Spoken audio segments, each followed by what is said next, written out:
Hi everyone, it's Carrie, aka Nerdy Girl Crates, and welcome back to my YouTube channel. It's Wednesday, and today I wanted to talk about another mainstream topic that's been on my mind.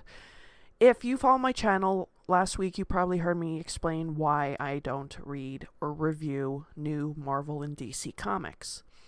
Well, during that video, there was a segment where I spoke about diversity in comics. And I wanted to go a little more in detail, and I just don't want it to focus on comics this time. I wanted to focus on the entire entertainment industry as a whole. Now, the title of this video is You Don't Understand Diversity.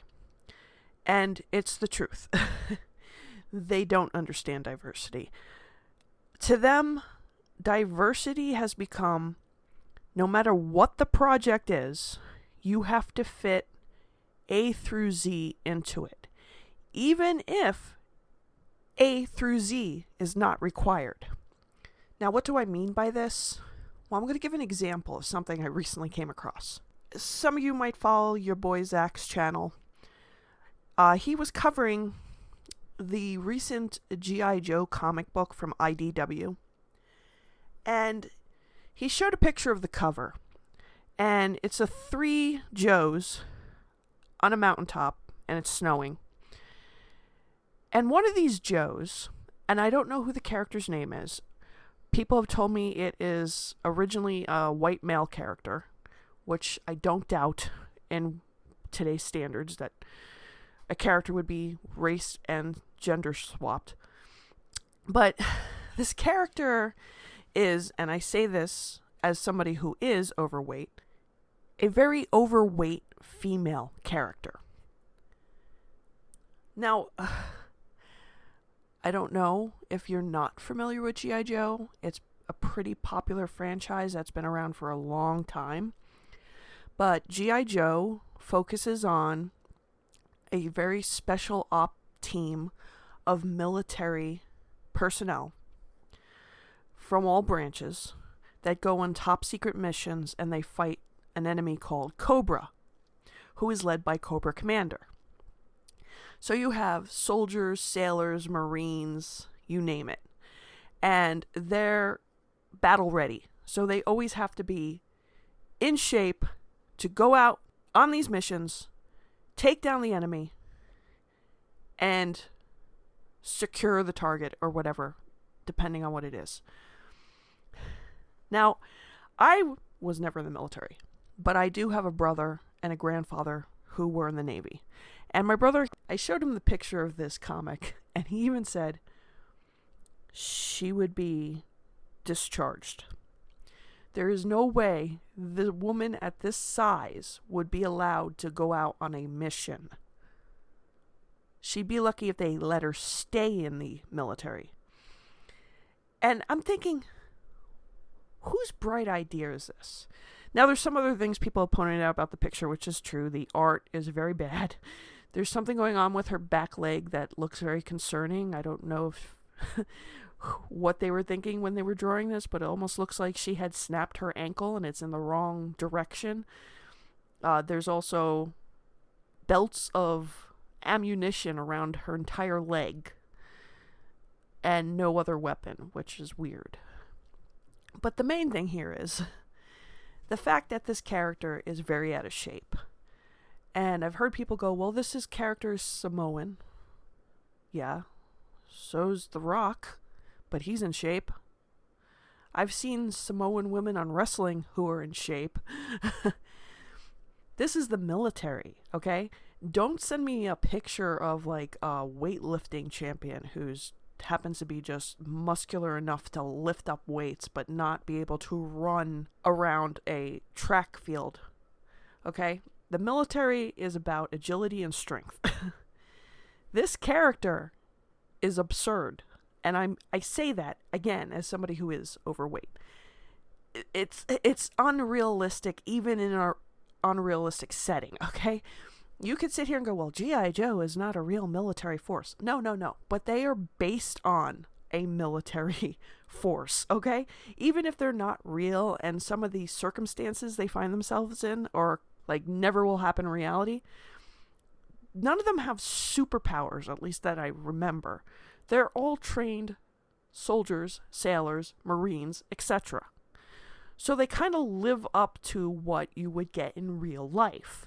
I have no idea what IDW is thinking with this.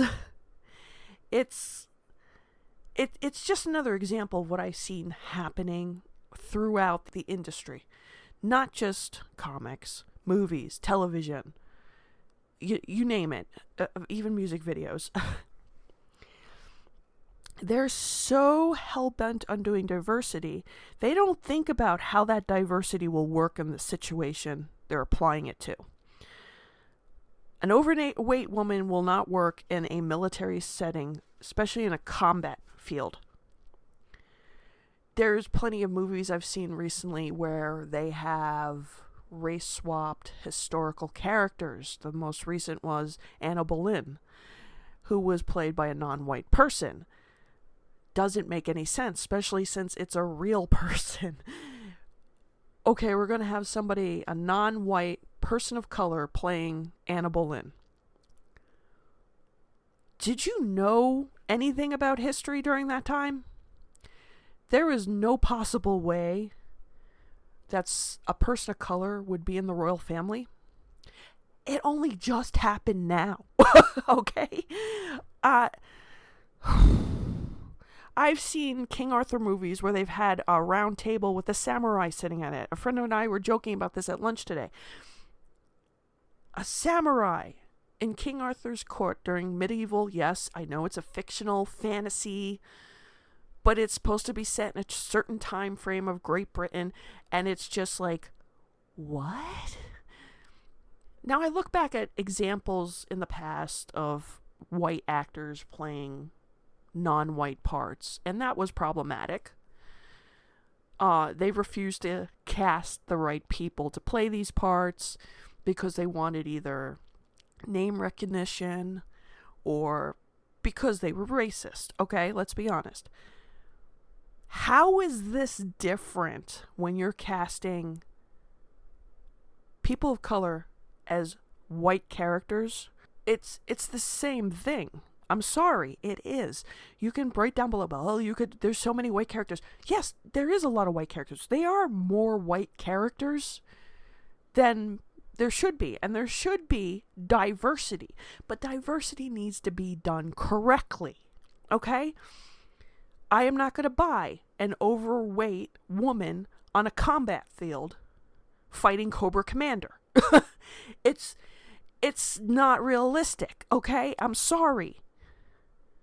I'm not going to buy this stereotype that only Asians can do martial arts when you've had a history of very famous non-Asian people doing martial arts. Because then you're going to get into this whole thing of, well, you got to make sure you have the right Asian with the right style martial arts, because you don't want a Korean doing Kung Fu and you don't want somebody who's Japanese doing Taekwondo. You see where I'm going with this? And also, martial arts is not just limited to Asia. There's styles in the Caribbean. There's styles in Africa. You're creating these boxes. My friend said today, a box within a box. And it's getting absurd. I get wanting to make more characters of people that are not white and not straight, but when you're just like making cookie cutters and you're not thinking about how it will work for the story and if it should work for the story, then you don't really understand diversity. Okay?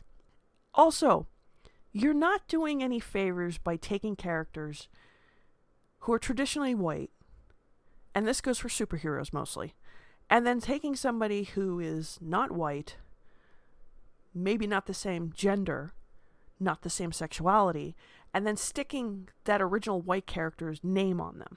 Okay? You can argue there's a few situations where that would work because it's something that always gets passed down, whatever, fine.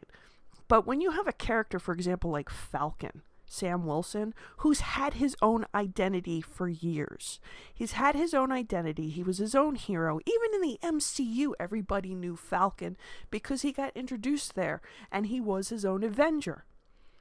Now you're forcing the Captain America name on him, and it's like, okay, now you're stripping him of his own unique identity, and you're giving him Steve Rogers' identity, and everybody's looking at it, and as a longtime comic book fan, I'm telling you right now, those who are longtime comic book fans are sitting there going, okay, well, how long do you think this will last before Steve comes back?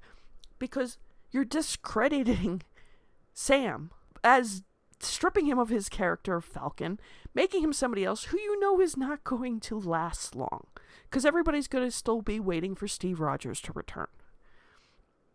Diversity. It's not also women empowerment to the point where it's put down the opposite sex, because guess what? Now you are what you say you hate. You don't like it when men are sexist towards women. Why are you creating characters that are sexist towards men? It doesn't make any sense, and they're not likable. You saw my video about unlikable characters. I am so sick and tired of these female characters who do nothing but bash men. They have this attitude that's not appealing. You know, they just walk around entitled. I'm going to say entitled. They walk around entitled. They don't have any obstacles. You know, they don't have to get knocked down because, oh, you can't do that because she's a woman. That's stupid. I want characters who have growth. I'm reading manga, okay? Manga. And in manga, all these characters, doesn't matter the gender, doesn't matter the race, doesn't matter the sexuality, grow. They start from one point and move their way up. And along that line, they come across challenges. And those challenges help them better themselves. Now, speaking of manga, this next part of diversity I want to talk about is picking and choosing your battles. I see people getting worked up and angry over the wrong scenarios, okay? For example, let's talk about Netflix's recent announcement for their live-action One Piece show. Now, I'm pretty new to One Piece. You probably know that if you're following my channel. But a lot of people have educated me about the characters and who they are and what nationalities inspired them. I'm not really crazy about the idea of a live-action One Piece. But somebody brought to my attention there's a bunch of people, I'm not going to say fans because I don't think they are. I just think they see something and they automatically make assumptions. They are upset over the character of Nami. Now, Nami, in the manga and in the anime, is white with strawberry red hair, okay? According to the creator, her nationality is supposed to be Swedish. Like 90-something% of Sweden is white, okay? Sure, you might have immigrants, but I'm talking about nationality. It's white. Other characters in this group, Luffy is supposed to be, I believe they told me, Brazilian. Usopp is supposed to be African. Zoro, of course, Japanese. And there's other characters from different nationalities. But these Twitter people, as I call them, threw a hissy fit over Nami saying, why is she white? Well, because she is. Well, we have too many white characters. In the original lineup, she's the only white one. Okay? She's the only white one. You've got a Brazilian guy, you got a Japanese guy, you have a guy from Africa. You have a deer. I mean, this is not the battle to ignite the war on, okay? Just take it somewhere where it's necessary. Like a few years back when they were rebooting Hellboy, which was a disaster, by the way, one of the characters happens to be half Asian and they cast a white guy. Yes, that's where you get upset, okay? Yes, that's fine. That's where you say, no. No. That's fine. But don't get upset because you think everything in manga is always Japanese. There's plenty of stories in manga that take place in other parts of the world. Like, Vinland Saga is Vikings, okay? They cast that live action. I don't want to hear people scream, why are they not Japanese? Because they're not supposed to be Japanese. I kind of laughed when I watched Full Metal Alchemist because my memories of that was it was based more of like in a German type town, and the live action version was a whole Japanese cast, and it just looked really weird to me because I'm sitting here going, no. That's where you kind of go, excuse me, this is not going to work. This is wrong. You do not get upset over somebody who's white and then is being cast as white, okay? You don't get upset over somebody who's Asian and getting cast as Asian. It's frustrating. I mean, it's really insane. It's like this whole Iron Fist controversy.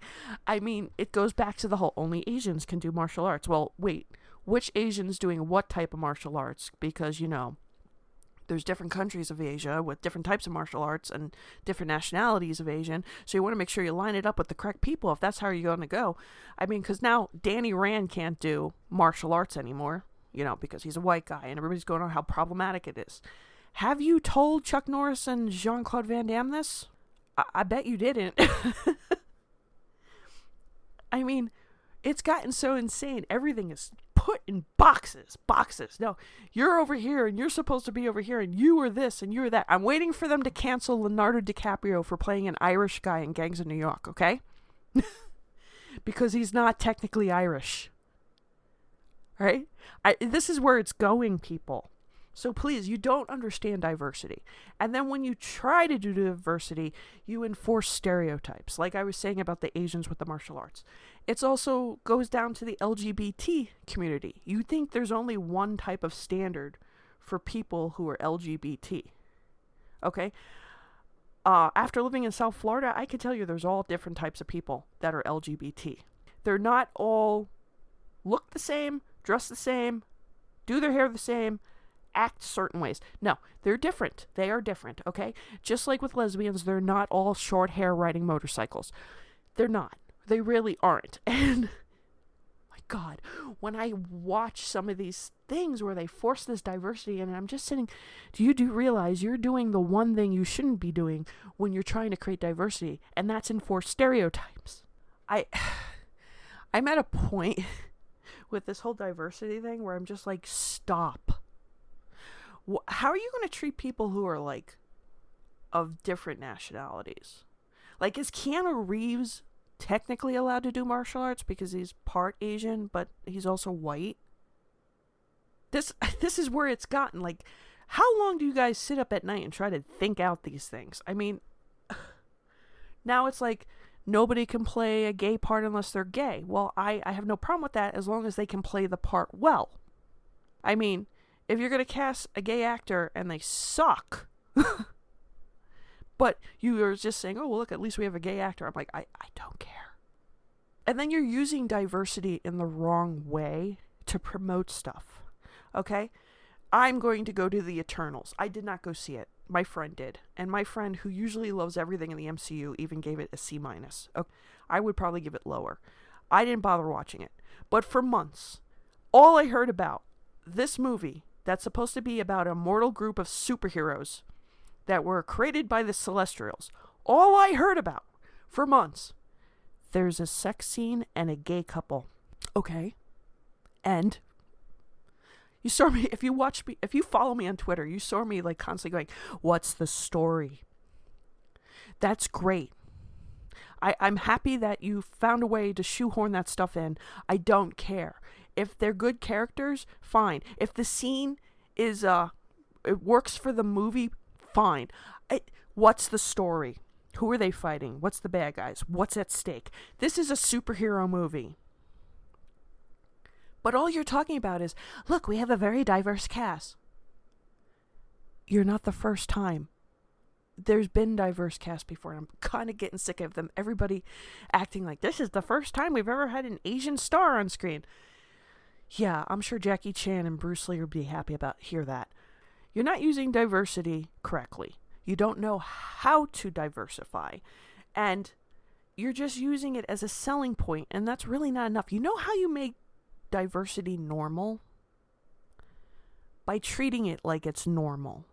You don't run around screaming, look, look, look. No, you just do it. You just have a movie that just happens to have a diverse cast that makes sense for the storyline, and they're just there.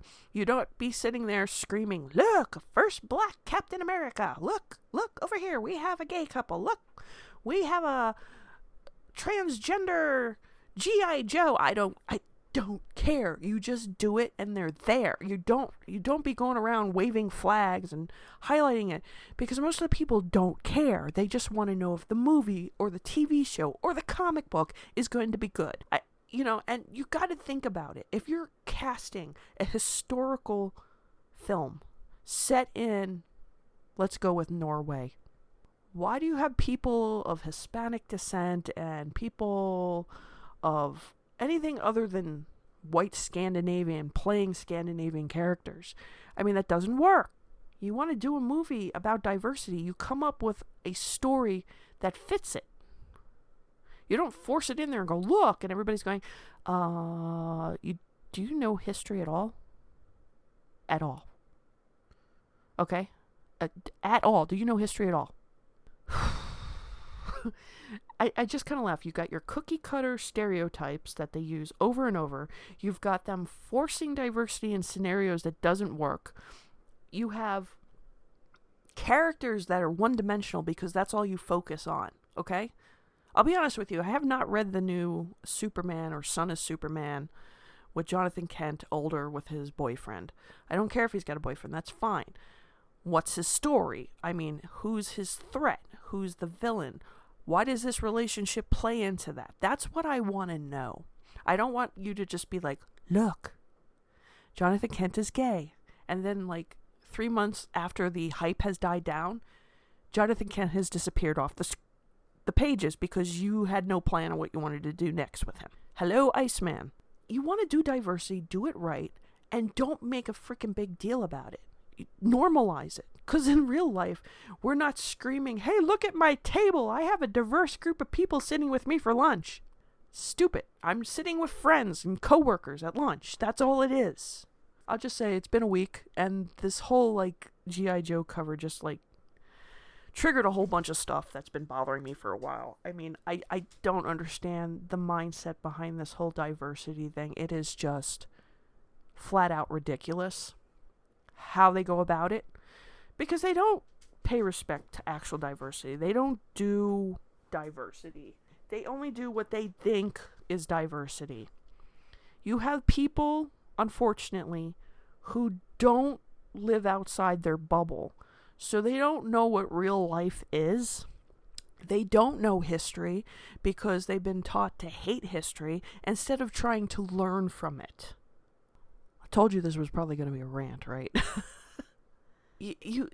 Nobody does their research. They're just like, "Well, we'll just put this in there. That'll be great, right? Everybody will love that." And then it flops, and they go, "Oh, those people, they're ists and phobes and everything else under the sun that's inappropriate to call people unfairly." I'm just done with this whole concept of what they think diversity is.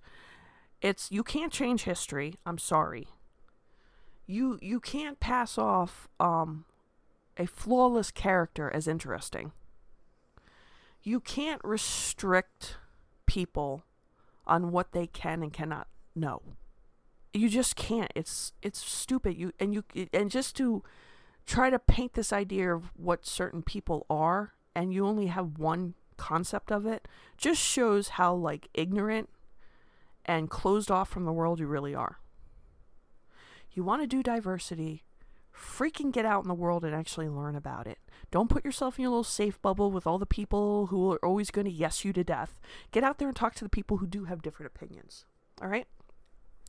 Talk to the people you think are alt-right and all this other stuff. You might be surprised they might not actually be those things you think they are.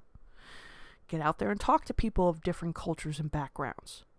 Stop hiding behind your keyboard, tweeting all day long. There's no diversity in your diversity because you don't understand how to do diversity. Period. So tell me, what do you think about the current state of diversity and inclusion and whatever else BS they call it in entertainment? Go ahead, comment down below. Don't forget to like, share, and subscribe. Hit the notification bell so you know when I have another video up. And I will see you on the next one. Bye.